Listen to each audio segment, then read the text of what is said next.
Welcome එක්ස්ට්‍රීමර්ස්. අද අපි 12000 kilometre දුවපු extreme 125R bike එකේ කරන ෆුල් සර්විස් ගැන බලමු.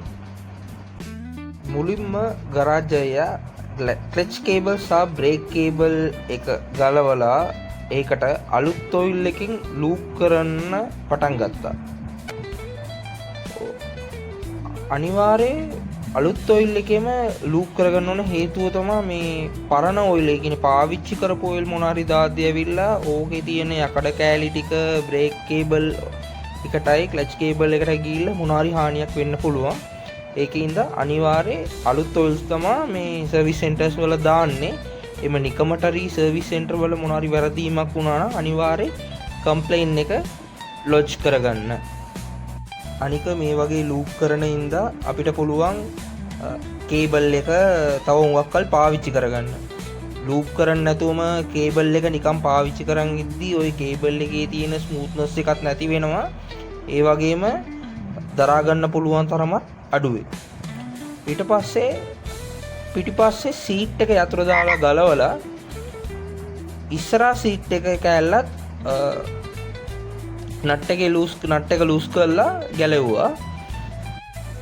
බලන්න කොච්චර දූවිලිද කියලා. 12000ට එකපාරක් අනිවාර්යයෙන් ෆුල් එකටම ගලවලා අනිවාර්යයෙන් ඕද ගන්න ඕනේ. නැත්තම් මේ වගේ තමයි ඇතුලේ ඔක්කොම දූවිලි ඔක්කොම පිරලම තියෙයි. චැසි එකේ ඔක්කොම සෑහෙන දූවිලි තියෙයි මට දන්න තරමට. දැන් බලපුව හැටියටම. ඊට පස්සේ වම් පැත්තයි දකුණු පැත්තයි තියෙන සයිඩ් කප් එක අපි ගලව ගන්න ඕනේ. වම් පැත්තේ සයිඩ් කප් එක ගැලවුවට පස්සේ බැටරි එක තියෙයි. පේනවනේ ඕකේ ඔක්සයිඩ් එක බැඳලා තියෙන හැටි. සෝ අනිවාර්යයෙන් 3000 කිලෝමීටරයට එකපාරක් සයිඩ් කප් එක ගලවලා බැටරි ඔක්සයිඩ් එක හරියට රිමූව් කරගන්න. නැත්තම් වෙන ඉෂුස් ඇති වෙන්න පුළුවන්. එක්සැම්පල් එකට කියනවා නම් ඩිජිටල් ඩිස්ප්ලේ එකේ එකපාරට ඩිස්ප්ලේ එකම ඔෆ් වෙන ඉෂුව එක, අනික සයිඩ් ස්ටෑන්ඩ් සෙන්සර් එක ඔටෝමැටිකලි පෙන්වන ඉෂුව එක, සමහර වෙලාවට චෙක් එන්ජින් ලයිට් පත්තු වෙන ඉෂුව එක වුණොත් මේ ඔක්සයිඩ් බැඳින ඉඳා වෙන්න පුළුවන්. බෝදුරට ඔක්සයිඩ් එක ක්ලියර් කරාට පස්සේ ওই ඉෂුස් ටික ඔක්කොම හරි වෙයි. ඒකින්ද තමයි කියන්නේ අනිවාර්යයෙන් අර ඔක්සයිඩ් වෙන මේක ඇවිල්ලා අනිවාර්යයෙන් රිමූව් කරගන්න. එහෙම නැත්නම් බැටරි හරියට ෆන්ක්ෂන් වෙන්නෙත් නැහැ. සෝ ඒකට ඒගොල්ලන්ගේ ඔක්සයිඩ් ස්ප්‍රේ එකක් තියෙනවා. ඒක ගාලා ඒගොල්ලන් රිමූව් කර. ඔයගොල්ලන්ට පේනවා ඇති මේ එක්ස්ට්‍රීම් බයික් එකේ සෑහෙන එන කීපයක් තියෙනවා. ඒකින්ද ගලව ගන්නවා කියන්නේ ලේසි දෙයක් නෙමෙයි. දැන් අපි ටැංකියේ උඩ තියෙන කවුලින් එක ගැලෙව්වා. ගැලෙව්වට පස්සේ තියෙන ලුක් එක තමයි මේක. අපි බයික් ගේ පෙට්‍රෝල් ලීටර් 10ක් ඉඳලා පොඩි ටැංකියක් තමයි ඇතුලේ තියෙන්නේ. එළියේ තියෙන අර කවුලින් සෙට් එකත් එක්ක බලද්දි තමයි අර බයික් ගේ පෙනුම අර ලොකුවට තියෙන්නේ. හැබැයි අතර කියනකොත් ඇතුලේ තියෙන්නේ පොඩි ටැංකියක්.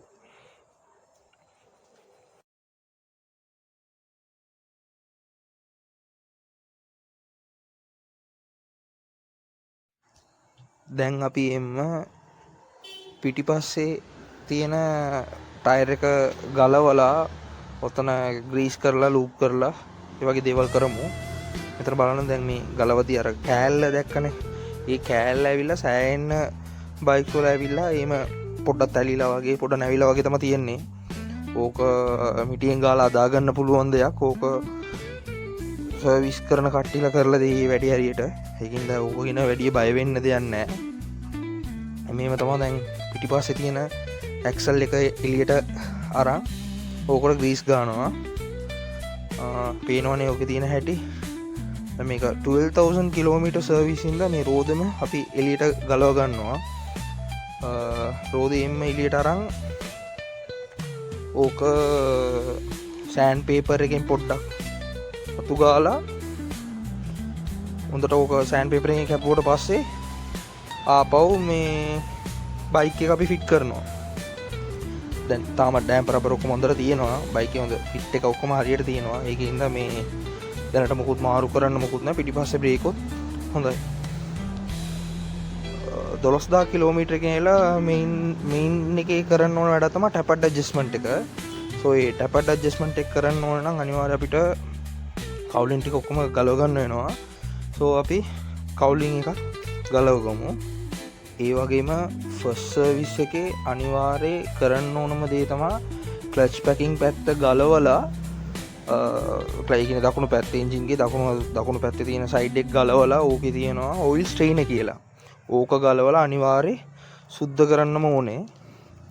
ඕක ওই වැඩේ කරනවා නම් අනිවාර්යයෙන් අපිට ක්ලච් පැකින් එක ගලවන්න වෙනවා. ගලවද්දි සමහරට ක්ලච් පැකින් කැඩෙන්න පුළුවන්. ඒකින්ද අනිවාර්යයෙන් ක්ලච් පැකින් එකත් අලුතෙන් දාන්න සිද්ධ වෙයි. ඒ වැඩ ඇවිල්ලා ආපහු 12000 කිලෝමීටර් වෙද්දිත් අපි අනිවාර්යයෙන් කරන්නම ඕන දේ. සෝ මෙතනදී ඒක තමයි කරන්නේ. ඔයගලන්ට පේනවා ඇතිනේ තියෙන හැටි. ඕකේ ඇතුලේ තමයි ඔයිල් ස්ට්‍රේනර් එක තියෙන්නේ. හොඳට මතක තියාගන්න ඔයිල් ෆිල්ටර් නෙමෙයි ඔයිල් ස්ට්‍රේනර්. ඔයිල් ෆිල්ටර් එක වෙනම දෙයක්. ඔයිල් ස්ට්‍රේනර් මේ තියෙන මේ කෑල්ල තමයි ඔයිල් ස්ට්‍රේනර්. මේ කෑල්ල යකඩ කුඩු ටික හිටලා තියෙයි. මේ ස්විං ආම් එකේ බලන්න තියෙන මලකඩ ටික මේ බයික් එකේ තියෙන තව ප්‍රශ්නයක් තමයි මලකඩ සෑහෙන්න වෙනවා. ඒ කියන්නේ චැසිය ගලවද්දි තමයි හොඳටම තේරෙන්නේ අපිට ඕක. හරි දැන් අපි ටැපඩ් එකත් ගැලවුවා. ටැපඩ් එක ගලවලා දැන් මේ අපේ චීෆ් මෙකැනික් ඇවිල්ලා ටැපඩ් ඇඩ්ජස්ට් කරන්න යන්නේ. සෝ අර ගිඩි ගාලා සද්ද එනවනේ.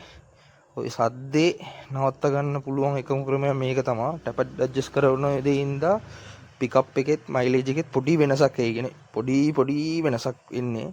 ලොකු වෙනසක් එන්නේ පොඩියට තමයි වෙනසක් එන්නේ. හැබැයි එන්ජින් නොයිස් එක අඩු කරගන්න පුළුවන් ටැපඩ් සද්දෙන්. normally 12000 කිලෝමීටර් වෙද්දී මොනෝෂොක් මවුන්ට් ගේ top and bottom මේ දෙකටම සෙට් වෙන ඇන ඇවිල්ලා මේ වගේ ග්‍රීස් කරගන්නවා. normally 12000 කිලෝමීටරට එකපාරක් ෆෝක් ඔයිල් එක අනිවාර්යයෙන් චේන්ජ් කරන්න ඕනේ.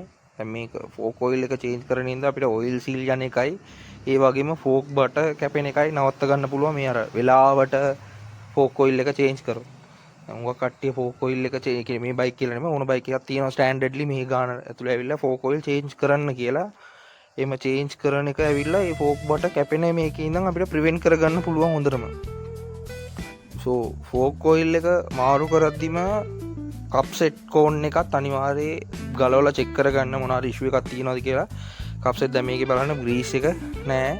ඇත්තටම නෑ. සෝ ඕකින්ද ඕකත් පොඩ්ඩක් ඕදලා හොඳට බ්‍රෂ් කරලා ග්‍රීස් ටික තියෙන පොඩි ප්‍රමාණයක් යවලා ඊට පස්සේ කප් සෙට් එකටයි කෝන් එකට ඔක්කොටම ටී කොලම් ඔක්කොම ග්‍රීස් කරගත්තා නම් හරි. සෝ මේ බඩු ටික තමයි අපි රිමූව් කරන්න බයික් එකේ නම් ෆුල් සර්විස් එකේ. මේ ටික ඔක්කොම අයින් කරලා වුණාට පස්සේ හොඳට කප් සෙට් කෝන් ටී කොලම් ඔක්කොටම හරියට ග්‍රීස් උත් කරලා ආපහු මේක ඇසෙම්බල් කරගන්න තමයි තියෙන්නේ. මේ ටික තමයි ෆුල් සර්විස් එකේ මේන්ලි කරගන්න ඕනම දේ ටික. සමහර තැන්වල ඇවිල්ලා මේ 12000 කිලෝමීටර එකේ මේක මග අරින්න බලනවා. හැබැයි මේ අනිවාර්යයෙන් මේ වැඩ හරියට කරගන්න. නැත්තම් අන්තිමට සඩන් බ්‍රේක් එකක් ගාද්දි උනොත් අර ඉස්සරහයිල ටක ටක ගාන සද්දෙයි. ඒ වගේම හැන්ඩල් එක හරියට තියෙන්නේ නැහැ, බැලන්ස් එකක් තියෙන්නේ නැහැ. ඒට මේට යනවා වගේ තියෙයි. ඒ වගේම රෝදේ උලන් නැති වගේ තියෙන ඉස්සරහ සමහර වෙලාවලට. අන්න ඔය වගේ කේස් ඔක්කොම මේ කප් සෙට් ඉඳ තමයි එන්නේ. සෝ ඒව ඔක්කොම අපි හරියට ප්‍රිවෙන්ට් කරගන්න ඕන නම් අනිවාර්යයෙන් අපි මේ කප් සෙට් එක ග්‍රීස් කරන්නම ඕනේ. හැමතිස්සෙම ග්‍රීස් කරන්න ඕනේ. කලින් කිව්වා වගේ තමයි 12000ට එකපාරක් කරොත් හොඳටම ඇති. සෝ මේ වැඩේ හරියට කරනවද කියලා බලා ගන්න.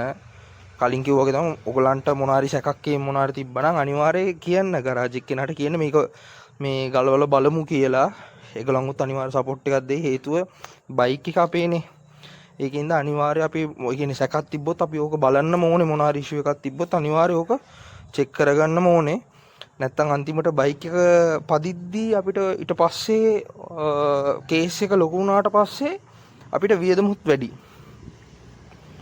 එක්ස්ට්‍රීම් එකේ නම් ඒ කියන්නේ හීරෝ එකේ නම් වොරන්ටි එක තියෙන ඉඳ බෝදුරට ප්‍රශ්නයක් වෙන්නේ නැහැ. ඒත් බොරුවට හැමතිස්සෙම වොරන්ටි දාගෙන ඉන්නත් ඕනේ නැහැනේ. සමහර බේසික් ඒවා අපි දැනගෙන හිටියා නම් අපිටත් දන්නවා හරි ඕකේ මෙතන මේව දෙයක් තියෙනවා, මෙතන මේ වැරදි වැඩ වෙනවා. ඕක කියනත් අපිත් පොඩ්ඩක් නොටිෆයි වෙලා ඉන්න ඕනේ. ඒක හැමෝටම හොඳයි. දැන් මේ process එකමයි හංක් එකටත් යන්නේ. එක්ස්ට්‍රීම් හංක් දෙකටම මේ same process තමයි යන්නේ.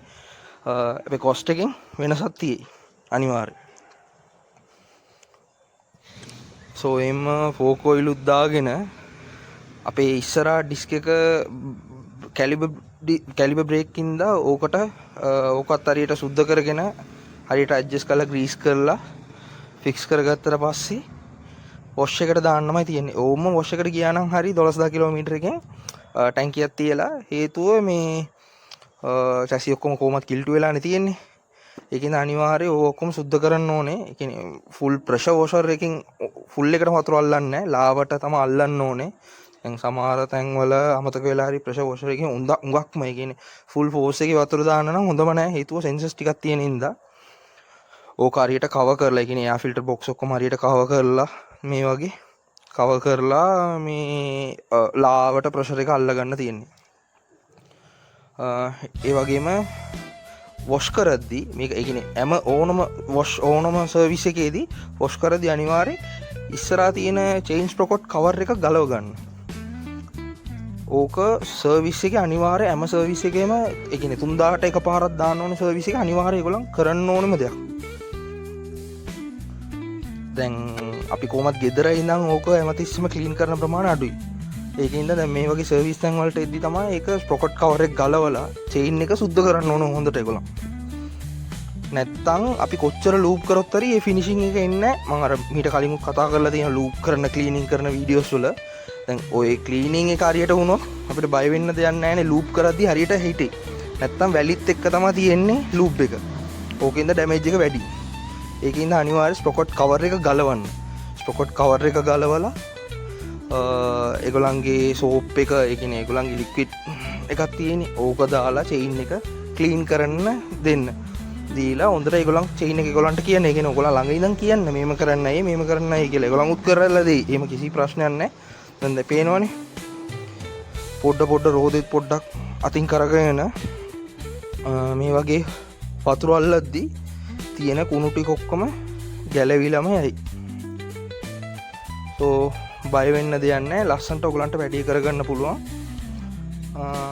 අනිවාර්යයෙන් කියන්න ඒ ගරාජ් වලට කියන්න මේම දෙයක් තියෙනවා මේක පොඩක් කරන්න කියලා. එහෙම කිව්වොත් බොහෝ දුරට උගක් කට්ටිය සපෝට් එකක් දෙයි. එහෙම නැති කට්ටියට ඇවිල්ලා අපි අනිවාර්යයෙන් කම්ප්ලේන්ට් එකක් දාගන්න තමයි වෙන්නේ. එහෙම දෙයක් තිබ්බනම් අනිවාර්යයෙන් එක්ස්ට්‍රීමර්ස් ගෲප් එකේ දාන්න. මේම දෙයක් වුණා සර්විස් එක්ස්පීරියන්ස් හැමෝම කතා වුණා තමයි දන්නේ.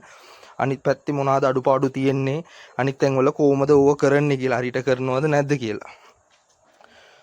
මට තව දෙයක් කියන්න අමතකුණා. ඇක්සලරේටර් throttle එක තියෙනවනේ. උතනත් ග්‍රීස් කරන්න ඕනේ. මට ඕකේ ක්ලිප් එක නම් ගන්න අමතකුණා. මේ ඇක්සලරේටර් throttle පැත්තෙත් ඕක ගලවලා මේ ග්‍රීස් එකක් කරනවා. ඒ ලූප් එකක් කරනවා ඒගොල්ලන්. ඕක කරන්න ඇවිල්ලා තව පොඩක් ස්මූත් වෙන්න ඇක්සලරේටර් පැත්තෙන්. ඊට පස්සේ හොඳට උලං පාරක් අල්ලලා එයා ෆිල්ටර් බොක්ස් පැත්තේ ඔක්කොම හොඳට උලං පාර අල්ලලා එimhe එයා ෆිල්ටර් අලුතෙන් චේන්ජ් කරන්න ඕනේ. හැම 12000 කිලෝමීටර් එකපාරක් එයා ෆිල්ටර් එක අනිවාර්යයෙන් චේන්ජ් කරන්නම ඕනේ. අනිවාර්යයෙන් චේන්ජ් කරන්න. ඊට පස්සේ චේන් එක ලූප් කරගන්න තමයි තියෙන්නේ. ලූප් කරා නම් මේ ෆිනිෂින් එක අනිවාර්යයෙන් එන්නම ඕනේ. මේ ෆිනිෂින් එක එනවා කියන්නේ ඔයගොල්ලන් හරියට චේන් එක ක්ලීන් කරලා තියෙන්නේ. එimhe 12000 කිලෝමීටර් එකපාරක් අනිවාර්යයෙන් ස්පා ප්ලග් එකක් චේන්ජ් කරන්න ඕනේ. චෙක් කරගන්නවා පිච්චිලා තියෙනවා කියලා බලලා ඕක චේන්ජ් කරගන්න. end of the service ඒගොල්ලන් වැක්ස් පාරක් දීලා බයික් එක හොඳට ෂයින් කරලා දෙයි. හරියට බැලුවොත් 12000 කිලෝමීටර එකෙන් තමයි ස්කෑනර් චෙකින් එකක් කරන්නේ OBD ස්කෑනර් එක. හැබැයි දැනට හැම සර්විස් සෙන්ටර් එකේ මේක නැහැ. ඒක නැති හින්දා මොකුත් කරගන්න විදියක් නැහැ.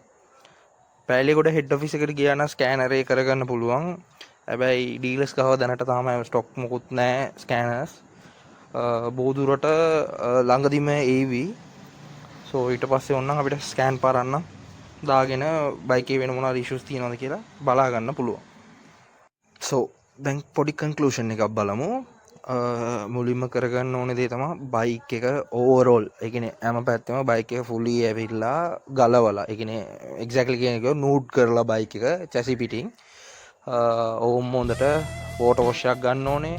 ඒ වගේම පිටිපස්ස ඇක්සල් එක, ස්විං ආම් එකට එන ඇක්සල් නට් එක, මොනෝ ෂොක් එකට එන නට්ස් දෙක, ඒ කියන්නේ টොප් එකයි බොටම් නට්ස් එක, ප්ලස් ෆ්‍රොන්ට් එකේ එන ෆ්‍රොන්ට් ෆෝක් සෙට් එකට සෙට් වෙන ඇක්සල් එක, මේ සෙට් එක සේරම ග්‍රීස් කරන්න ඕනේ 12000 කිලෝමීටර එකේ. ඒ වගේම ඉස්සරහා පිටිපස්සේ බ්‍රේක්ස් දෙකම බලන්න ඕනේ. බ්‍රේක්ස් දෙකම සුද්ධ කරගන්න ඕනේ. මේ වැඩ ටිකත් කරගන්න තියෙනවා.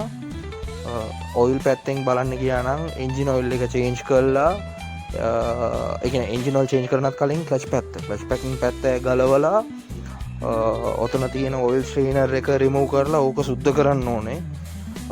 ඒ වගේම ක්ලච් පැකින් එහෙම කැඩලා තිබ්බනම් ක්ලච් පැකින් එක අලුතෙන් දාලා ඕක ආපහු වාලා ඊට පස්සේ ඔයිල් ෆිල්ටරයක් අලුතෙන් දාලා ඒකට එන්ජින් ඔයිල් එක සාමාන්‍ය දාන්න ඕන ගාන ඒ කියන්නේ ෆුල් එකට ගැලුවගෙන 1200ක් මිලිලීටර ඇවිල්ලා එන්ජින් ඔයිල් දාන්න ඕනේ. සෝ එන්ජින් ඔයිල් එකේ টොප් අප් එකක් කරන්න ඕනේ. සෝ එන්ජින් වැඩ එතනින් ඉවරයි. උඩ බලන්න ගියා නම් ටැපට් සවුන්ඩ් එනවා ඇති බෝදුරට. එහෙම නැති වුණොත් හරි ටැපට් එක පොඩ්ඩක් එහෙම ඒ කියන්නේ අර ගිඩි ගිඩි සද්දය එනවා නම් ටැපට් එක ඇඩ්ජස්ට් කරගන්න තියෙන උඩ. කෙටියෙන් කියනවා ටැපට් එක ඇඩ්ජස්ට් කරා ඊට පස්සේ ඉස්සරහ පැත්තට ආවා නම් ඕම ෆෝක් ඔයිල් මාරු කරන්න ඕනේ අනිවාර්යයෙන්. ෆෝක් ඔයිල් මාරු කරලා කෝන් කප් සෙට් එක ග්‍රීස් කරලා උඩ ඒ වගේම clutch cable, accelerator cable, clutch cable, brake cable ඔකට අලුතෙන් ඔයිල් දාලා throttle කරන throttle ඒ කියන්නේ ඇක්සලරේටර් එකේ ඇවිල්ලා ඕකටත් ඔයිල් ගාලා ඒ කියන්නේ ලූබ්‍රිකේට් කරලා සෝ උඩ ඒ කැලි ටික ඔක්කොම ඉවරයි එතනදී. mainly each 3000 කිලෝමීටර් එකේ අනිවාර්යයෙන් ගියර් ෂාෆ්ට් එක ගාව ඒ කියන්නේ ගියර් පෙඩල් එක තියෙනවනේ ඕක ගලවලා හරියට ග්‍රීස් කරගන්න. උතන ජොයින්ට්ස් තුනක් තියෙනවා. ඒ ජොයින්ට්ස් තුනටම හරියට ග්‍රීස් කරගන්න. නැත්තම් ගියර් තද සීන් එක දිගටම තියෙයි. අනිවාර්ය සර්විස් තුනක ඇතුලේ මේ ගියර් තද ඉෂුව එක ඇවිල්ලා සෝටඩ් වෙයි. මේම දිගටම ඔයගොල්ලන් ග්‍රීස් කරගෙන යද්දි. ඒකට අමතරව බැටරි එක චෙක් කරගන්න ඕනේ. එයා ෆිල්ටර් එක මාරු කරන්න ඕනේ. බැටරි එක ඇවිල්ලා ඔක්සයිඩ් වෙලා තිබ්බනම් බැටරි එක ක්ලීන් කරගන්න ඕනේ. එයා ෆිල්ටර් එක අලුතෙන්ම දාන්න ඕනේ. සෝ දැන් මේ සෙට් එකේ එම්ම සෙහිරම වෙන්න ඕනේ. වොෂ් එකෙන් පස්සේ වෙන්න ඕන දේ ටික තමයි මේ අනිවාර්යයෙන් එයා ෆිල්ටර් එක මාරු කරගන්න. ඒ කියන්නේ එයා ෆිල්ටර් බොක්ස් එකත් හොඳට ක්ලීන් කරලා ඊට පස්සේ මේ එයා ෆිල්ටර් එක අලුතෙන් දාන්න ඕනේ. හේතුව මේ සමහරට වතුර මොන හරි වැදලා තියෙන්න පුළුවන්. ඒකින්ද වතුර වදින්න කලින් ඕක කරලා තේරුමක් නැහැ. සෝ එයා ෆිල්ටර් එක අන්තිමට දැම්මොත් හරි හොඳට ක්ලීන් කරාට පස්සේ දැම්මනම් හරි. සෝ මේ සෙට් එක තමයි ඉස්සරහා පිටිපස්සේ හැම පැත්තෙම කරගන්න තියෙන දේ ටික. සෝ කන්ක්ලූෂන් එක මෙච්චරයි. මේකට අමතරම ඇඩිෂනලි කරගන්න තියෙන එකම දෙයයි ස්කෑනින් එක. ඕක බෝදුරට ඉන් ෆියුචර් මාස 2-3කින් ඇතුලේ ඕකටත් අපිට සොලියුෂන් එකක් හම්බ වෙයි. එහෙම නැත්නම් පෑලියකට හෙඩ් ඔෆිස් එකට ගියා නම් ඕගලන්ට පුළුවන් ඒකත් හරියට කරගන්න. උගක් සර්විස් තැන් වල හරියට කරගන්න නැති මේන්ම දේ තමයි චේන් ක්ලීනින් එක. ඕක හරියට අනිවාර්යයෙන් කරගන්න හරියට කරගත්තොත් චේන් ලූප් එකත් හරියට පර්ෆෙක්ට්ලි ඩන්. සෝ මෙච්චරයි සර්විස් එකේ තියෙන්නේ. මේකට අමතරම වෙන මොනවා හරි ප්‍රශ්න ඉෂුස් මොනවා හරි අදාළ කස්ටමර්ස්ට තිබ්බනම් ඕක ගැන කිව්වනම් ඕක ගැනත් සර්විස් එකේදී ඔයලා බලලා ඒකේ මොනවා හරි වොරන්ටි දාන්න ඕන තැන් වලට වොරන්ටි දාලා දෙනවා. එහෙම නැත්නම් වෙන මොනවා හරි ඉෂුස් මොනවා හරි තිබ්බනම් ඕකට අනිවාර්ය සර්විස් පැත්තෙන් රිපෙයාර් එකක් කරනවමයි. ඒකින්ද බය නැතුව මෙකැනික් එක්ක ගරාජ් කරන ඩීලර් ගාව බය නැතුව මොනවා ඉෂුව එකක් තිබ්බොත් කියන්න කතා කරන්න. හොඳට කතා කරන්න පුළුවන් නේ කට්ටියට. අනිවාර්යයෙන් කතා කරන්න. එහෙම කතා කරලා විසඳගන්න බැරි මොනවා ඉෂුව එකක් තිබ්බනම් කම්ප්ලේන් එක ලොජ් කරන්න. ඒ වගේම එක්ස්ට්‍රීමස් ගෲප් එකටත් දාන්න. වෙන මොනවා ඉෂුස් තිබ්බනම් මම ඔල්රෙඩි WhatsApp ගෲප් ලින්ක් එක දාලා තියෙන්නේ. සෝ අනිවාර්යයෙන් ඕකේ හැමදේම කතා කරගන්න පුළුවන්. අපේම ගෲප් එකක්. ඒකින්ද කාටවත් කිසි බය වෙන්නේ නැතුව ඕන දෙයක් කරගන්න පුළුවන් ගෲප් එකක්. සෝ බය නැතුව ඒකේ කතා කරන්න. සෝ අදට මෙච්චරයි. එහෙනම් තව හොඳ වීඩියෝ එකකින් නැවත හම්බෙමු. එහෙනම් see you soon extremers. අමතක කරන්නේ නැතුව subscribe කරන්න, like කරන්න, share කරන්න. මොනවා හරි issues තිබ්බනම් පල්ලෙහා description එකේ comment කරන්න.